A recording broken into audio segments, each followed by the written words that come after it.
For the rest of the family,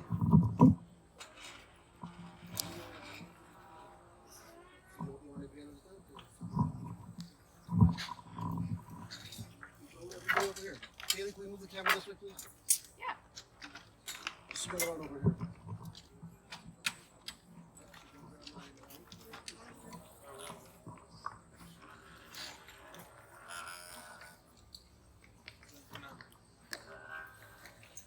Bring the over. Give me 1 second.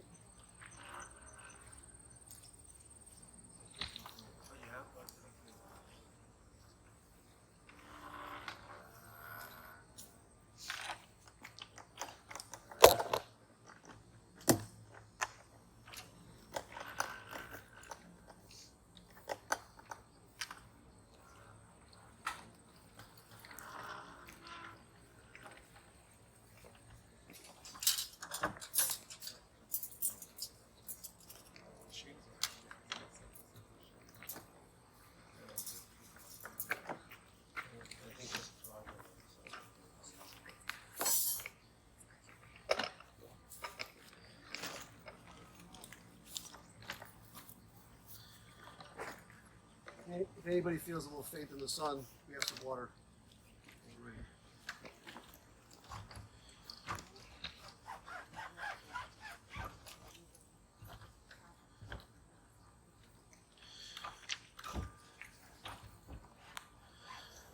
Okay.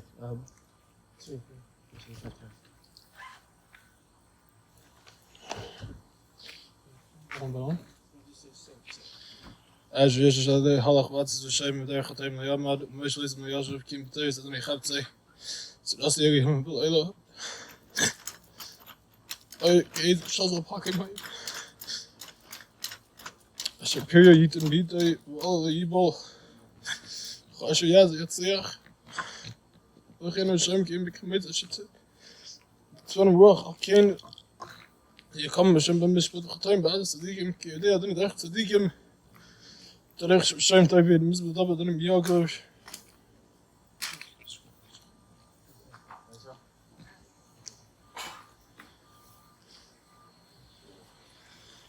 Mizmor David Adonai mi agira b'halecha mi yishkon b'harkachecha lech tamim v'el tzedek v'dover emet bilvavo lo ragal al shano lo asa l'reihu ra'a charpal lo nasa al krovo nivzeh be'inav v'limas es yirei Adonai yichbed yishba l'hara v'lo yamir kaspo lo nasan b'neshach shachad al naki lo lakach v'sei elah lo yimot li'olam.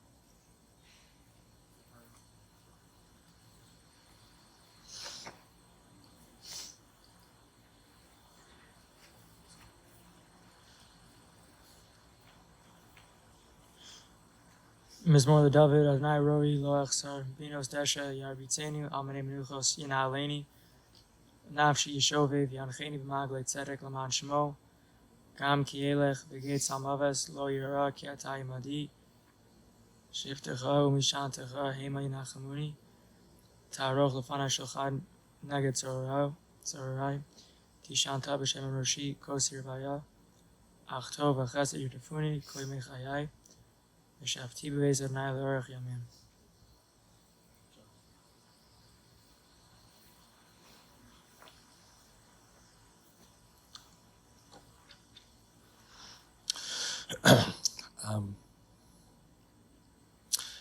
A few months after my mother passed away, my father came to New York to visit us. And as we were walking home from Shabbos, from Shul on Shabbos, he asked me, he was a little bit upset. He said, "You boys give such wonderful, beautiful hespedim for mommy. What are you guys going to do for me? What are you guys going to? What can you possibly say about me?" I looked at him. I'm like, "You got to be kidding me! Like, are you crazy? Like." That was my father. But he explained to me, he said, Mommy was the one who was the caregiver in the family. She was the one who took us to the appointment. She was the one who took us, who helped us with our homework. She made dinners. She made shots. She made sure we got together with friends, whatever it was. What did I do? I went to baseball games with you, but I brought the Wall Street Journal. You know, what did I do? I said, you want me to give your husband in front of you now? What were you thinking? So he said, yeah. So before I share with you some of what I said, in this week's parsha, again, we have to be can't go into this barichos, but if you look at this week's parsha, there are so many mitzvahs, but it seems to be like a hodgepodge of mitzvahs. You got Sarfadeshis, you got Torah, you got Im Zomin, you got Dinim Mamonis, you got dysfunctional relationships. You got it's like a chunk of different mitzvahs. Some kalat, some chamura. It's very, very odd mix. There doesn't seem to be any logical theme. And what I was thinking about is that what's interesting is that if you look at the language, there's no indication that we should treat any of these mitzvahs differently. The way again, all of the lav and los tachim shor b'disha shall be treated any differently than Ein Zomin. Clearly there's a distinction or a difference than the ervos. Like there's no distinction. When I think about my father, I think about somebody who served as a paragon of virtue in many senses. Like you have two different models. What I was telling my daughter, who couldn't be here today,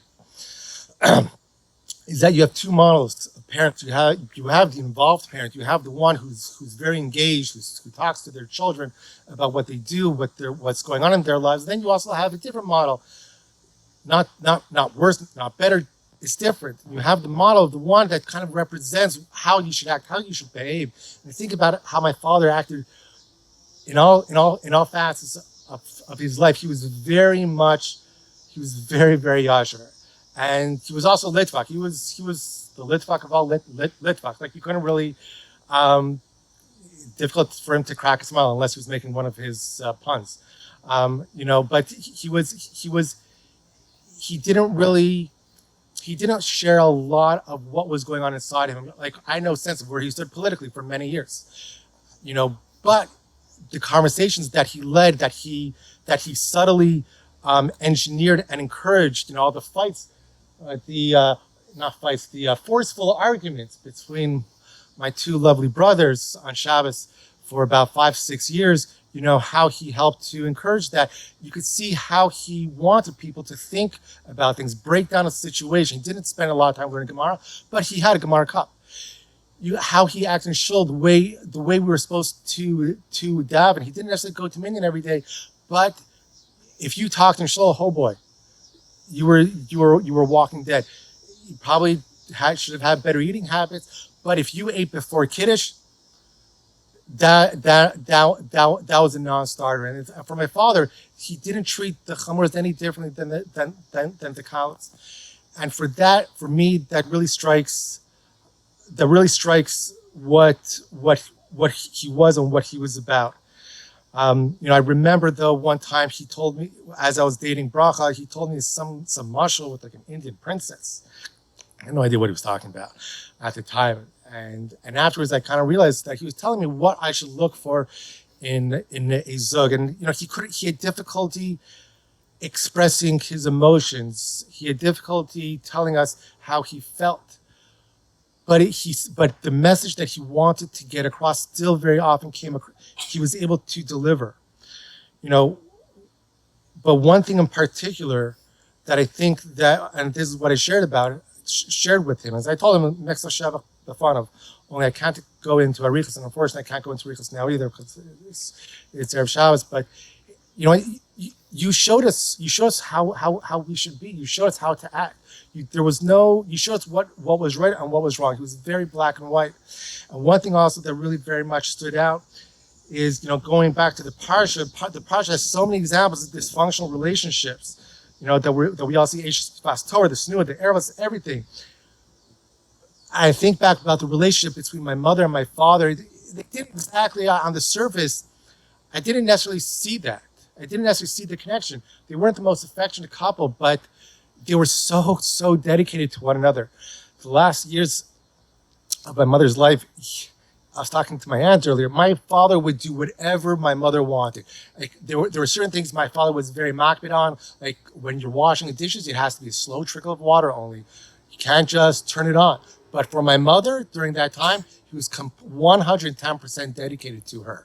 And, for me, that very much stood out, what family meant to him. The visits to these random relatives in Encino, California, his third cousins in random places in New York, he showed us what family was about. And just on that note, I just want to talk about my family, what they mean to me. Ezra, Shai, Adira, and Aiden, the way I've seen you guys behave over the last 24 hours, I cannot express to you how I feel, what you've done, how you've acted. I cannot possibly express that in words, but I can only just say that I so tremendously appreciate Adira. Speaking to you earlier today was so meaningful. Seeing how much you want to be here meant so much to me. I know, Jonathan, you talked about the closeness of the relationship between siblings, how it's important, and every family works differently, but I see how you guys have come together, and it means so much to me. It means so much to me, the relationship that I have with my brothers and their family, getting together for Smacho, getting together on the Yom Tov, it means so much to me, and the gentle teasing, ribbing, that we have, it means a lot. And I know I give you, Danny, a lot of grief at times, probably more so than you deserve. And unfortunately, this is recorded, so you will hold this against me. But what you have done for Abba over the last couple of years, what you've done when Mommy was sick, I cannot express my appreciation. Rifki, everything that you've done, being at Abba's bedside, there's no one like you in this regard. For that, I'm so appreciative. Daphne, Shira, Tzvi, Yehuda, Momo, Atara, Nini, all you guys are so special. Ahava, Netanel, Elisheva, your spouses, Leora, Daniel, we're so close to you. We're so appreciative of the relationships that we have with you.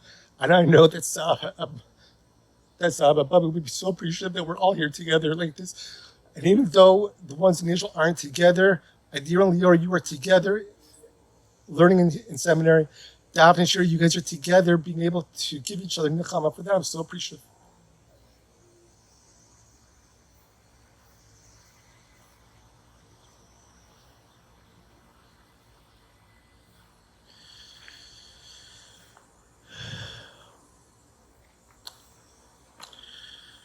I give, as part of my job as a shul rabbi, to give a number of hespedim, and I usually have time to prepare.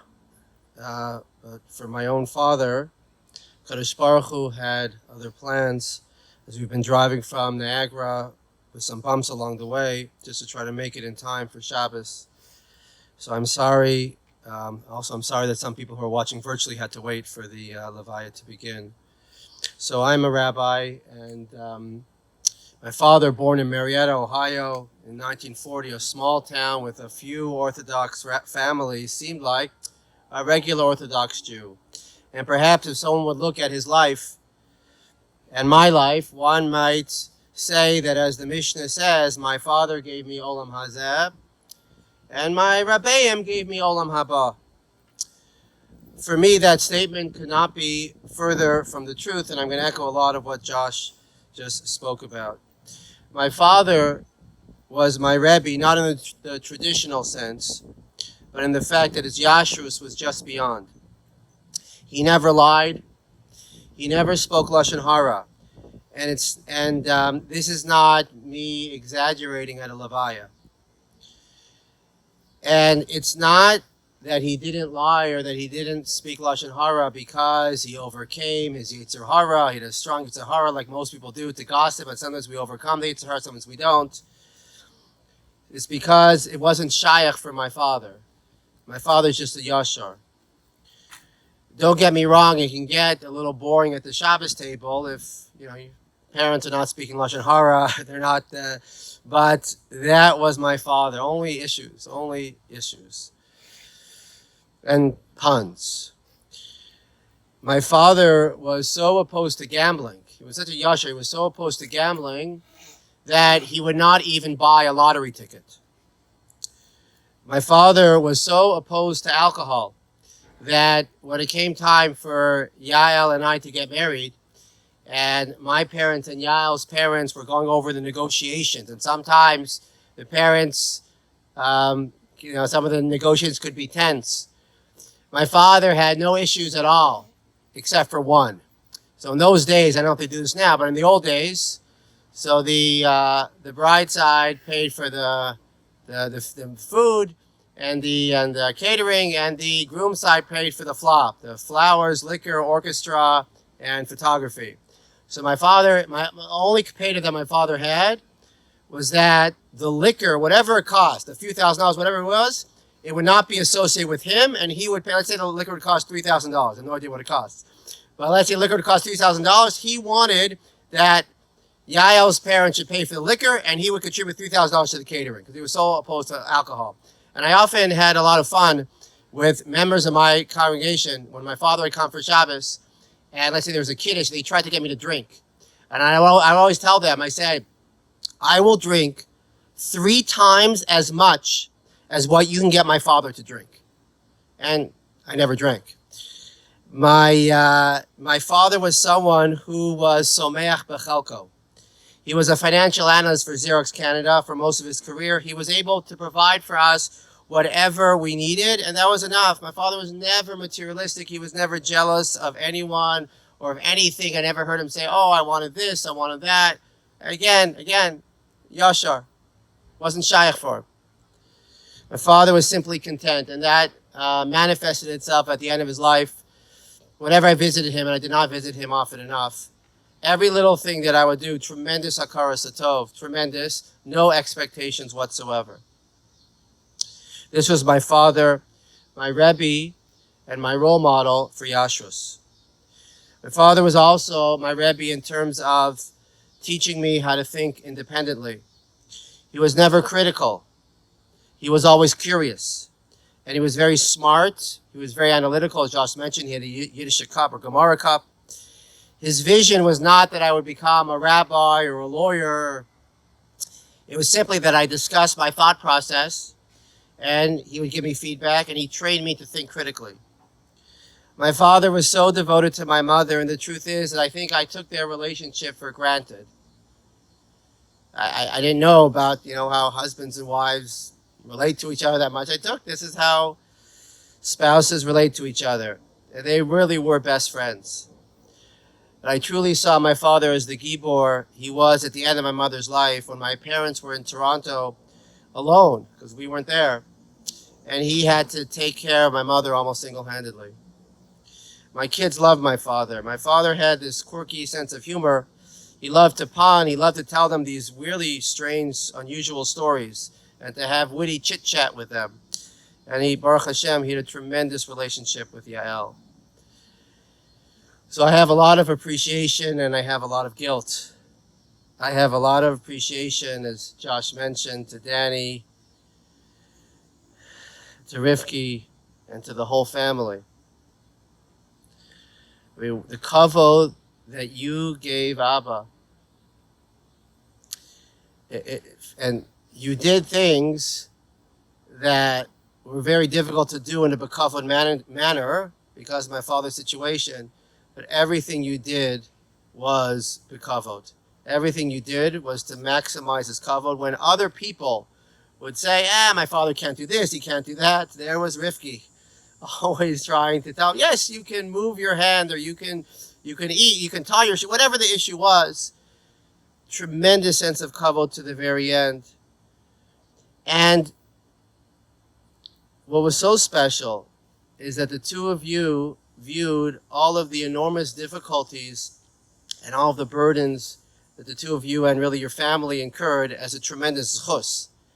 And when I say that you viewed it as a tremendous zchus, it's not that someone says, yeah, it's a zchus. You truly feel it, and you're obviously going to be rewarded, but the fact that your children saw how you treated Abba and how you viewed it wholeheartedly as zchus, it's gonna pay off tremendous dividends. It's not why you did it, but it will. But I have to say I feel a lot of guilt. I don't think that I was there enough at the end. What's clear is that Abba never expected anything, but Abba deserved a lot more from me. So Abba, I ask you for mechila. I ask you for mechila for not being there enough. Abba, you have left Danny and me and Josh as Yisomim. Our nechama is that you have left a tremendous legacy. And our kids, Baruch Hashem, our kids are the proof of it. Abba, you grew up in Marietta, Ohio, I believe, with two from families. I think there was the Muskats and the Yablocks, right? The Muskats and the Yablocks, I think. And you somehow stayed from. Imagine that happening nowadays. Two from families in Marietta, Ohio, and you stayed from, and Yashar, and principled, and open-minded, and devoted. And we and our children will forever be beneficiaries. Teheni shmasot tzurura b'tzor hachayim. Ubila l'mavas netzach. U'macha anois dima me'al kol panim.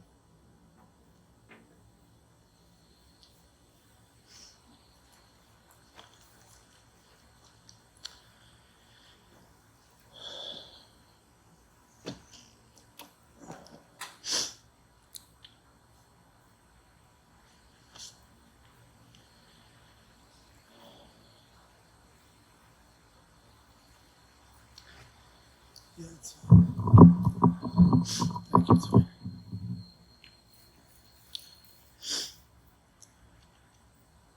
Jonathan, you'd mentioned didn't have a lot of time to prepare for this. Unfortunately, since May 16th of 2020, I've been preparing for this.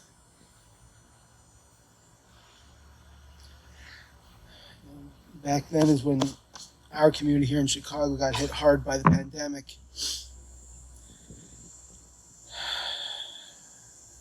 And all you'd hear is tragedy after tragedy after tragedy. I'd look at a shirt in my closet and say, which one am I going to do Creon?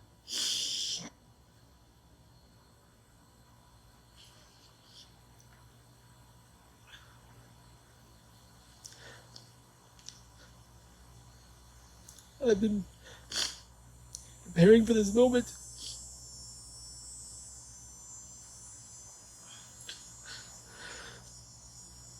for 15 months.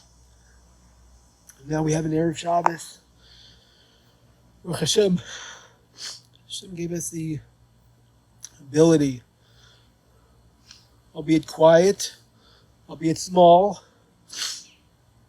which is exactly how Abba or Saba would have wanted it. No fanfare. But Bo Bayom, Erev Shabbos, tremendous chus. We're grateful, incredibly grateful to Kadosh Baruch Hu for allowing us to make this happen. The other irony here is, at times I get earmarked in the family for being having Abba's trait of being a little long-winded. I don't know if it's a fair assessment, me being long-winded, but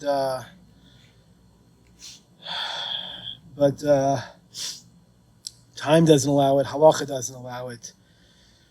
So let me please indulge me a couple of minutes to share a couple thoughts.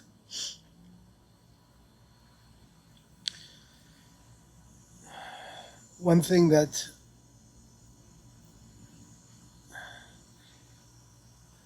Saba used to say towards the last number of years. Thank you. You'd say, I bring a joy to people's faces when they see me leave, or when they see me come. One of his cute quips. He says, people enjoy watching me come, watching me leave.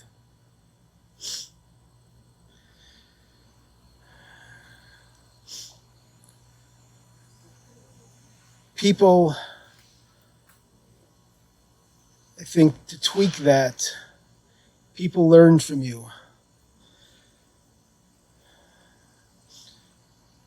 You're Mamait and you're Dibor.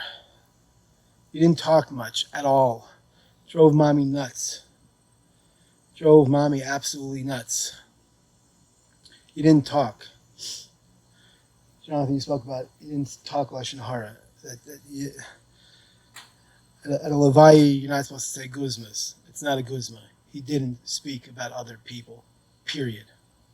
He just didn't talk about people. And he was quiet. He didn't talk about it. If something happened in Shul, happened here, the neighbor you couldn't get it, just didn't talk about it. Nothing happened. And that went along with his humility. He was an incredibly humble person. I remember as a little boy, 5, 6-year-old boy, I said, Abba, let me see your muscles. And mommy, Shalom, got upset because he would just go like this, I'm nothing, I don't have muscles. And he would always sit in the back of the shul, unless there was a bar mitzvah where he wanted to catch the candy or an ofruf. But he's always quiet. He had so much to offer, which he did, in a quiet way. His humility was he was a role model for humility. As mentioned, he was an Ish Emes. He was so straight. I just remember, there's so many examples. When we go on one of our driving trips, so we'd come to a toll booth, and it would be $1 for the car, and then 10 cents for every passenger. So you'd say, one of the kids, DJ, you could sort of hide, save a dime. They won't see you. You're small. It's not Yosher. It's not Yosher. He was polite. I learned from those toll booth incidents. He's always very polite, always very compliment. Not necessarily compliment because he wasn't a man of words, but he was a mensch. He was a mensch par excellence. He had such a yashus and a menschlichkeit in a humble manner. It was just mind blowing. I saw a new feature of him over these last 5 years. He wanted to make people happy.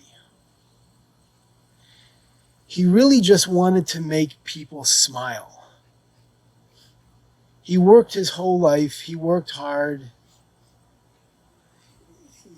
He raised us, honest profession, made a decent salary.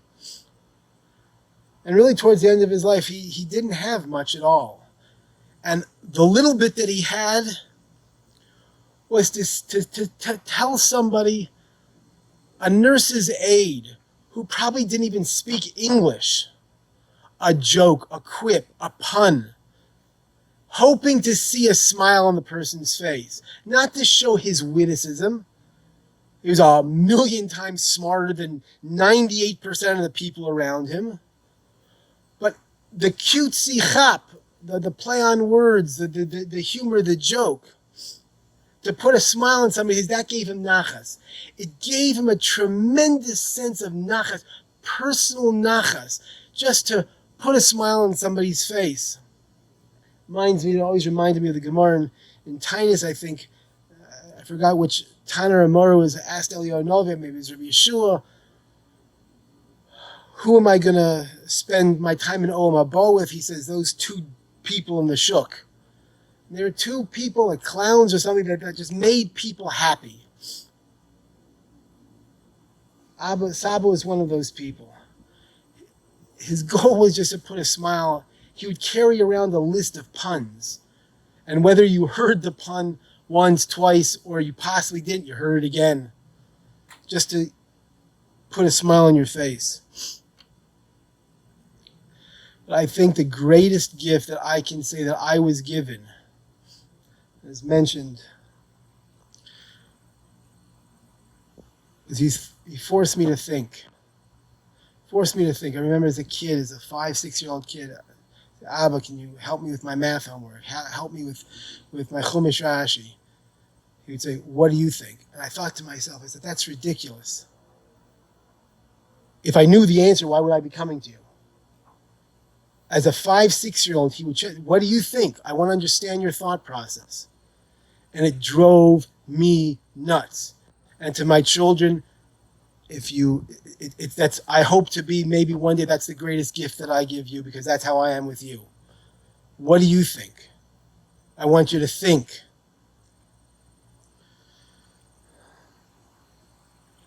Who would have thought?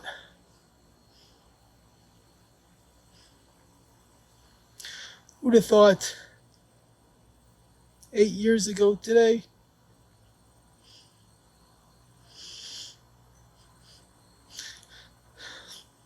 Shabbos Parshas Kisei.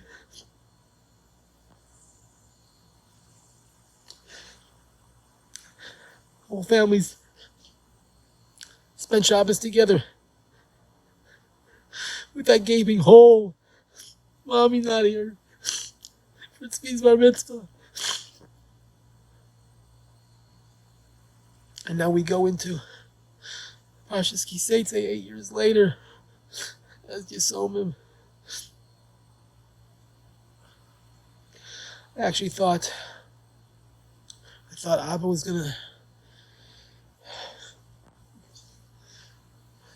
I always say there's always one person in the family that knows dates.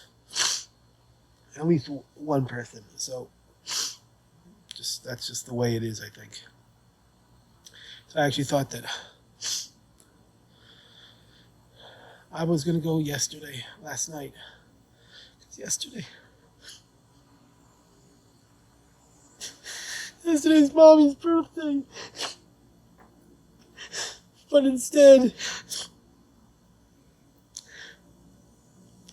said he goes on your 28th anniversary, Daniel. It's not a day that we want. It's not a day that we want to remember your anniversary, but he's glued himself to your date forever.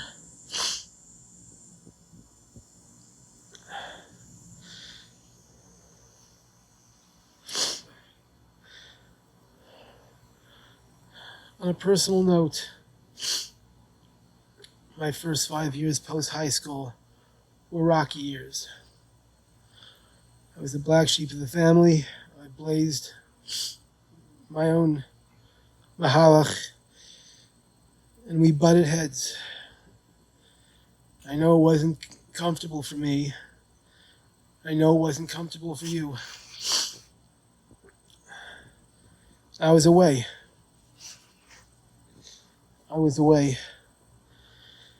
Maybe I had the schus these last 5 years. Mamish came out to the day. You'd have moved back to Chicago.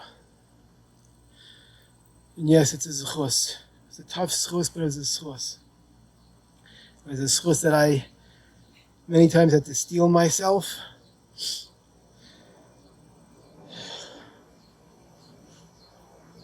Because not that you had the demands, but the demands were great. And the demands were great to meet the needs al pi your covered, what was magia, what you were deserving of. So maybe these 5 years, these last 5 years, were a kapara for me. For those 5 years.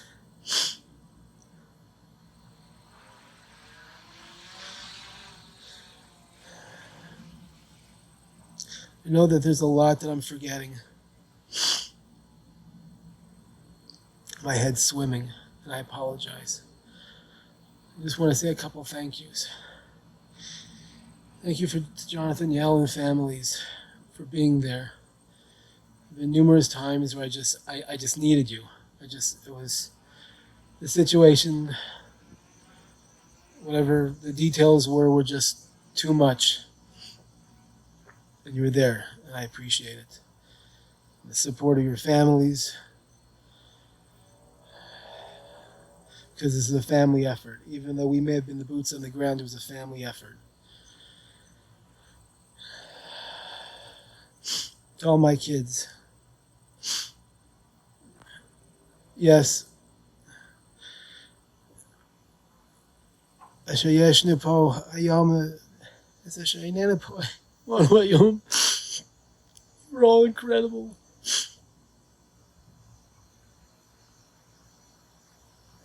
You're all incredible. Some of you went way above the call for duty. Rose to the challenges, making visits when it really wasn't comfortable, in many different situations, many very difficult situations. Something that I have no doubt at my age, when I was your age, there's no way in the world I would have been able to do what was not expected of you, but was lovingly, graciously, happily embraced, whether it was taking him back to Buckingham Friday nights in all types of weather, or whether it was singing with him benching, whether it was playing chess, all the different things. And lastly, and most importantly, I can't, there are no words, Rivki. No words. No words. It was your father. You treated him. No words. He got off a plane yesterday and basically went straight to the hospital for 8 hours. He waited for you.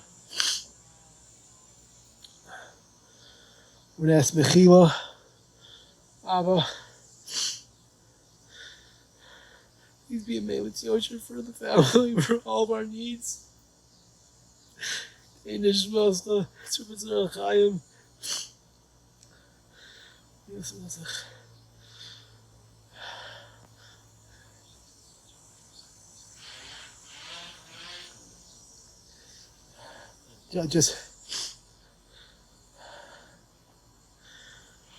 want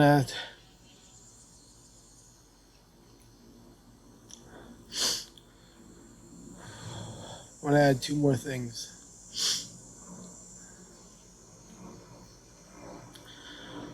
Like I said, my head is swimming. I apologize. I want to make a special shout out.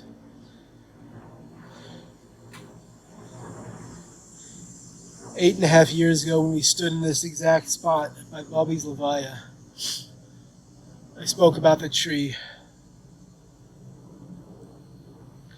I spoke about the tree that had 3 main branches and then 17 subsequent branches. And this is your tree. Mommy and Abba, this is your tree. Much of this tree is here today.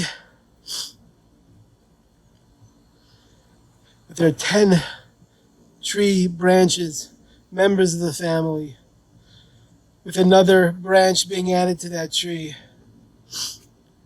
just 2 weeks ago. The latest branch being Parsha named after you, Mommy. This is yours.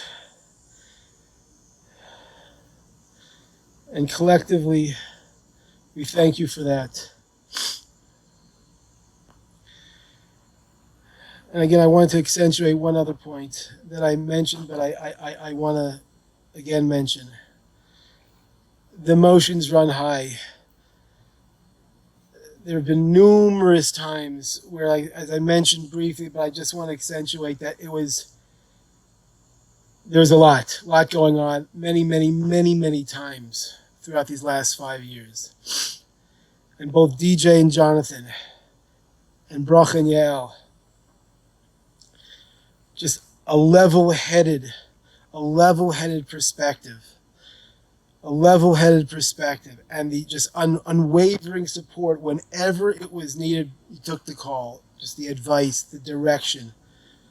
I mean, delibi. I can't over-exaggerate the gratitude. Please. We forgot. I apologize. We forgot to do Ter Kriya. We're going to Ter Kriya now. So, do Daniel first.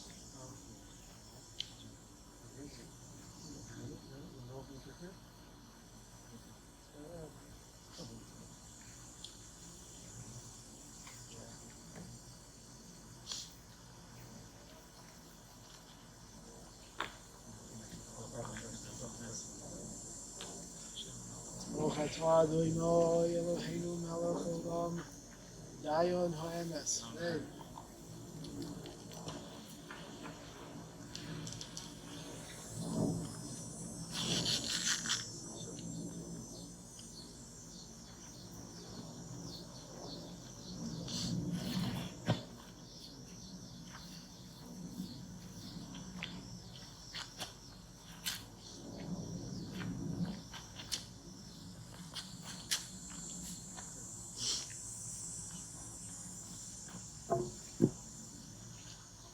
Baruch atah Adonai melech haolam, dayan ha'emes. Amen.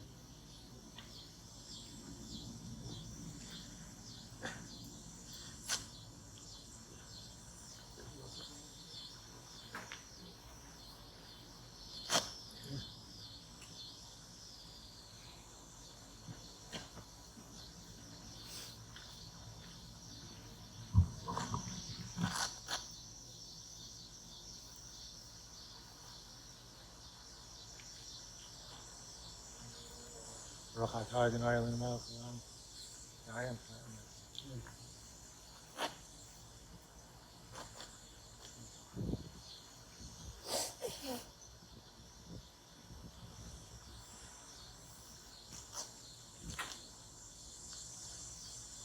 Kamali, we have to do Kamali because Oh, after sorry. Chatzos. So then we're going to say one kapitel to Hillel because it's Erev Shabbos after Chatzos, and thank you, besides the family, all the friends who are here. I know it's late, so we're going to say a parak of Tehillim, and then we're going to fill up the kever.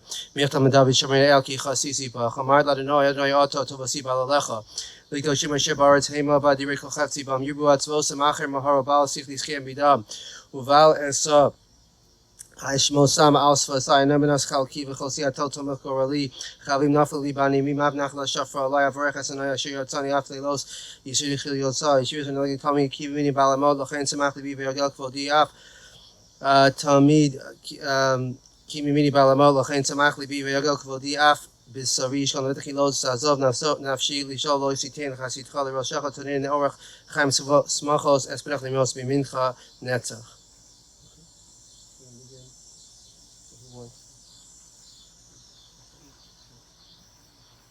You can approach either side of the cover, just be careful with the open space. We're going to get just a little coverage, then we'll put the bolt in and we'll finish the rest.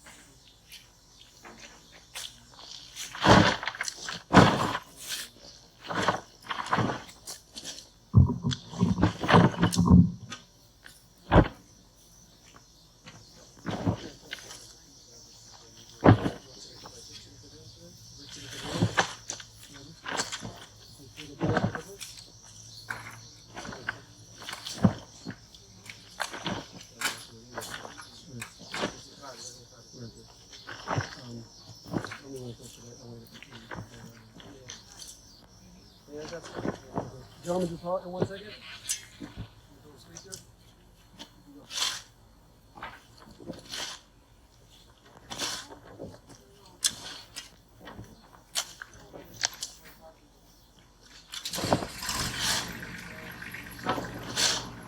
Just back up a couple feet.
On behalf of the family, I want to thank the over 80 screens who shared with us via live stream.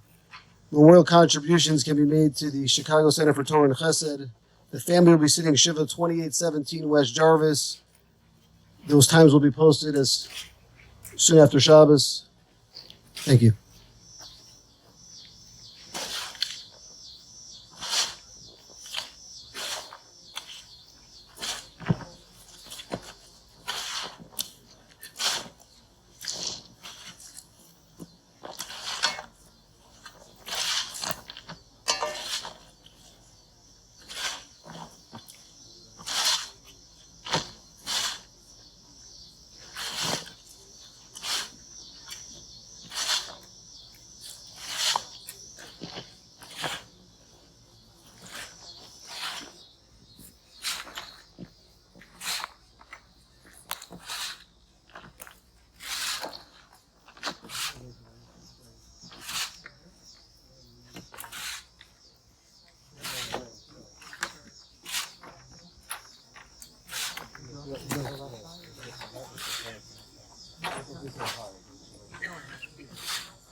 China, where am I?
You don't have one now?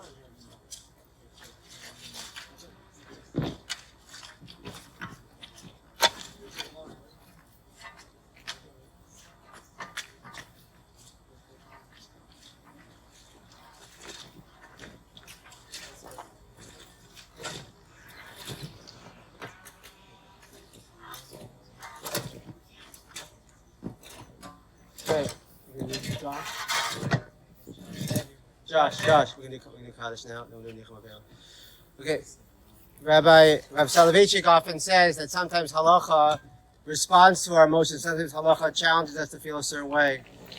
We were owning him for a very short time due to the tremendous efforts of the Chicago Chevra Kadisha and making sure that it's a big to be buried, as Danny mentioned, Bo Bayom is tremendous.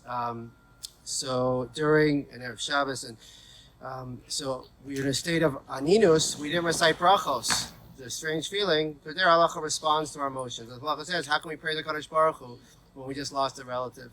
But then now what we're doing, we were saying Yiskadav Yiskadmash, despite the fact that we're suffering from this tragedy, we say nevertheless, Kadosh Baruch Hu and His holy name is great. Kaddish this way? Regular Kaddish.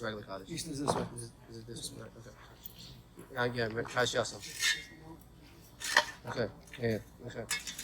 Yiskadav Yiskadash Shmei Rabba Yamad Yivrach Yerusei V'Yamalech Machusei Chanav Yom Echad V'Chai V'Chol Beis Yisrael V'Agalav Yizman Karev Yimru Amen. Yei Shmei Rabba Mevorach Le'Elam Yom Be'Yom Yisnach Yishtabach Yisnahar Yisramam Yisnasei Yisadar Yisalev Yisalal Shmei Kudsha B'Rechu Le'elam Min Kol Berchasa V'Shirasa Tishbechasa V'Lechavasa D'Gurad V'Yavad L'Imru Amen Yehei Shlom Aram V'Yit Shemayim V'Chaim Aleinu V'Kol Yisrael V'Imru Amen Oseh Shalom B'Ramav Yaseh Shalom Aleinu V'Kol Yisrael V'Imru Amen. The last thing, if we can have 2 rows, men on one side, women on the other side, and we're going to walk through and we'll do Nichum Abayis.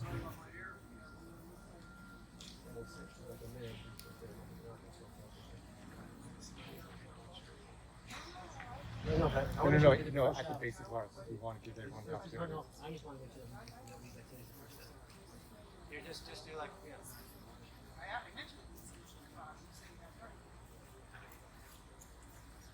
Okay, so when we walk through, you're going to say, I'm walking out. What? Oh, you're right, yeah, probably. Hey.